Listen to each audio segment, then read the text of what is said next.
This equilateral triangle is a symbol of the modern idea of the health of man. It has a physical side, a mental side, and a social side.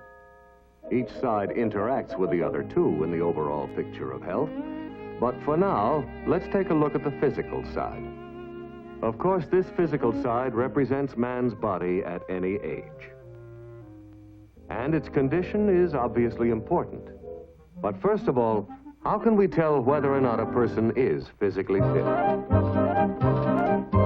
Walking upstairs, if you puff and you wheeze a lot, clutch at your heart and your abdomen pit, groaning and moaning and weak in the knees a lot, one might suspect you're not physically fit. Daily, if work is an 8-hour session of droopiness, poopiness, preference to sit, lagging and dragging, you give the impression of someone who's somewhat not physically fit. While at the pool, do you look like a jelly drop? When children point at you, are you chagrined? Go ahead, fatso, let's see the old belly flop. Splash out the water and knock out your wind. If you feel, act, or look sub or abnormally, making a target for some joker's wit, may we suggest in a manner informally, possibly you are not physically fit. Of course, the next question for man is, what is necessary for physical fitness? Since man is an animal, we can find some of the answers by observing animals in nature. Exercise is part of the daily routine of most animals because they have to move about to obtain the necessities of life. For example, there is the everlasting problem of trying to find a meal, or trying to avoid being one.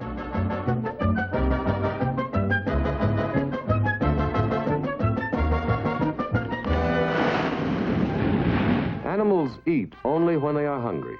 Instinct tells each one what kind of food should be eaten, but instinct also warns them not to overeat. And when they are tired, animals simply rest.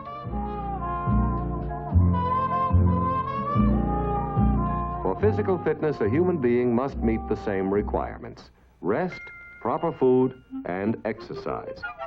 But why are these things important? First of all, 40% of the body's weight is made up of various muscles, and their condition depends upon how they are used. Here, a muscle in the arm serves as an example. Like any muscle that moves a part of the body, it is a bundle of long, elastic, fiber-like cells. Within each fiber, there are hundreds of tiny strands. When stimulated by impulses from a nerve, they telescope together, making the muscle fibers shorter. The contraction of a number of fibers causes the muscle to exert force, raising the forearm. Now, if the muscle regularly has to raise a little extra weight and then is given a resting period, a very interesting thing happens. In each fiber, the number of tiny strands actually becomes greater, giving it more power. Of course, increasing the strength of each fiber will make the whole muscle stronger and give it more endurance. In addition, the muscle will have better tone, a little more tension, like a finely tuned violin string. Regular activity has the same effect on every muscle, but it does things for other parts of the body, too. The body contains miles of veins, arteries, and capillaries, through which blood is pumped continuously by a very special muscle, the heart. The heart muscle must work even when the body is inactive, but when the body is exercised, the heart pumps harder and faster to supply more blood. And like any muscle, it too becomes stronger when it has a little extra work to do. Furthermore, where arteries and veins join muscle tissue, exercise actually causes the networks of tiny capillaries to increase. This makes them better able to supply food and oxygen used by the muscles for energy. But when any muscle is exercised, waste products are formed faster than they can be carried away. As these wastes accumulate, the muscle becomes less efficient, and we feel tired. The muscle must be inactive for a time so that it can be cleansed of wastes and resupplied with food and oxygen. This is the reason that rest is essential.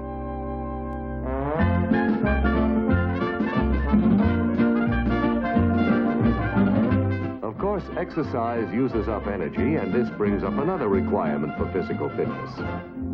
Food, for it is our only source of energy.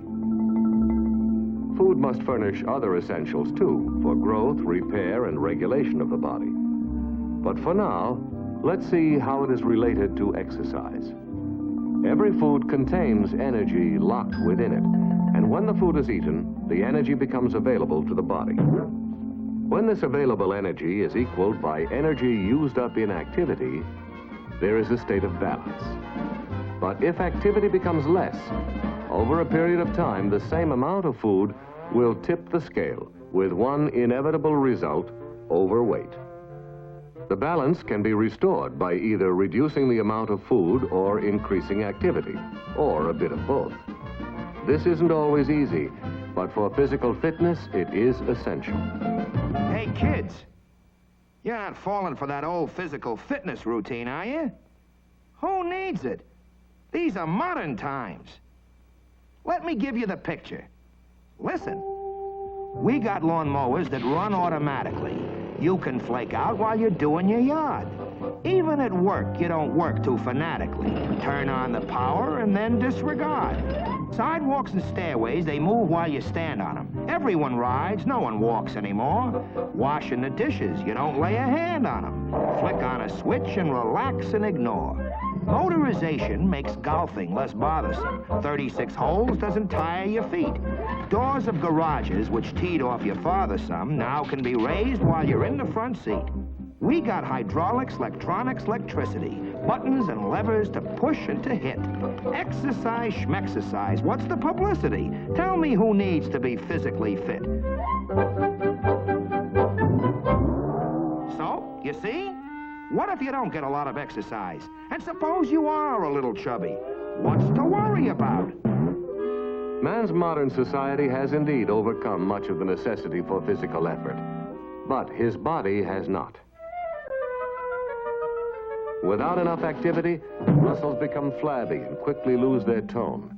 And the muscle fibers become weaker because the number of contracting strands actually decreases. Capillary systems shrink and muscles receive less food and oxygen. The heart beats less vigorously and in time may become weaker and have less endurance. Too much fat makes all these problems worse. Holy smoke! I didn't know that.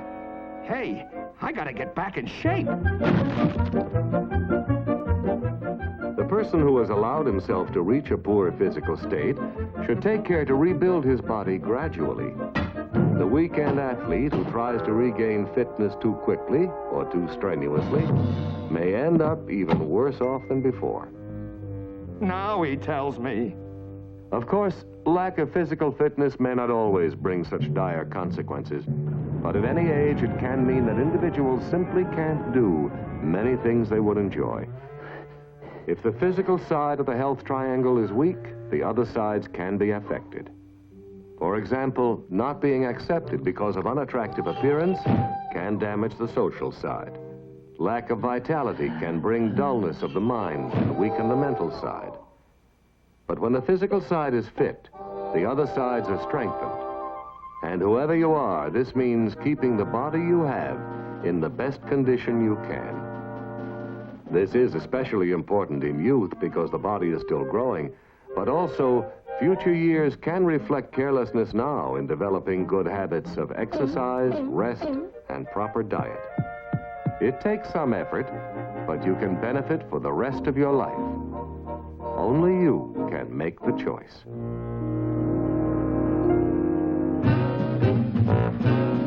The health of man is like an equilateral triangle, completely dependent on the length